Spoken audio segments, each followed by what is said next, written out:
بسم اللہ الرحمن الرحیم۔ السلام علیکم ورحمۃ اللہ وبرکاتہ۔ دین فطرت چینل میں خوش آمدید۔ ناظرین، آپ نے ایک ویڈیو سوشل میڈیا پر گردش کرتی ہوئی دیکھی ہوگی کہ جس میں ایک شخص پیٹرول پمپ سے پیٹرول بھروا رہا ہے اور پیٹرول پمپ والے سے بحث کر رہا ہے کہ جب میری گاڑی کی جو ٹینکی ہے وہ 46 لیٹر کی ہے تو اس میں 55 لیٹر پیٹرول کیسے آ گیا، اور اس کے بعد وہ پوچھتا ہے کہ تمہارا سیٹ یا مالک کہاں ہے، تو وہ کہتا ہے وہ امیر صاحب تبلیغ میں گئے ہوئے ہیں۔ تو اور اس ویڈیو کے کیپشن میں بھی انہوں نے یہی لکھا ہوا ہے کہ امیر صاحب تبلیغ میں گئے ہوئے ہیں، اس کو بالکل پرومیننٹ کر کے لکھا ہے، واضح کر کے، تاکہ تبلیغی جماعت کو بدنام کیا جا سکے۔ لیکن اگر آپ اس ویڈیو کو غور سے دیکھیں گے تو اس ویڈیو کے دوران جب میٹر کی طرف وہ ویڈیو بنا رہا ہوتا ہے، میٹر کی وہ شخص کہ اس میں کتنا لیٹر آیا، تو اس وقت صرف 15 لیٹر پیٹرول گاڑی میں ڈلا ہوا ہوتا ہے۔ تو ان دونوں کو کیسے پتہ لگ گیا کہ بھائی اس میں 55 لیٹر پیٹرول آ گیا؟ اب پیٹرول مزید ڈلنا ہے تو اس سے پہلے کیسے پتہ لگ گیا کہ 55 لیٹر پیٹرول ڈلا ہوا؟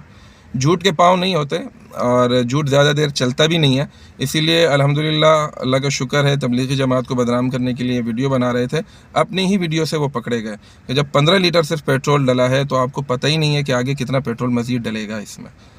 اور دوسری بات یہ کہ ہمارا رویہ بھی اس معاملے میں ٹھیک نہیں ہے۔ میں دیکھ رہا ہوں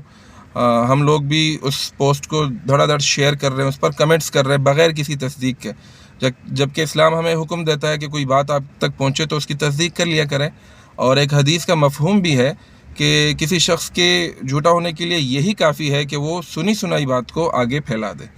تو اس حوالے سے ہمارے دین فطرت چینل سے ہم آپ لوگوں کو یہی پیغام دیں گے کہ جو ویڈیو بنا رہے ہیں ان کو بھی یہ پیغام دیتے ہیں کہ خدا را دینی جماعتوں کو بدنام کرنے کی کوشش نہ کریں،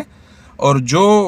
عام لوگ ہیں جن کا اس ویڈیو سے تعلق نہیں ہے لیکن پتہ نہیں شاید ریٹنگ کے چکر میں یا کس چکر میں وہ لوگ اس ویڈیو کو شیئر بھی کر رہے ہیں، ویوز کے چکر میں وہ شاید ایسا کر رہے ہیں، ان سے بھی ہماری یہ گزارش ہے کہ خدا را ایسا نہ کریں،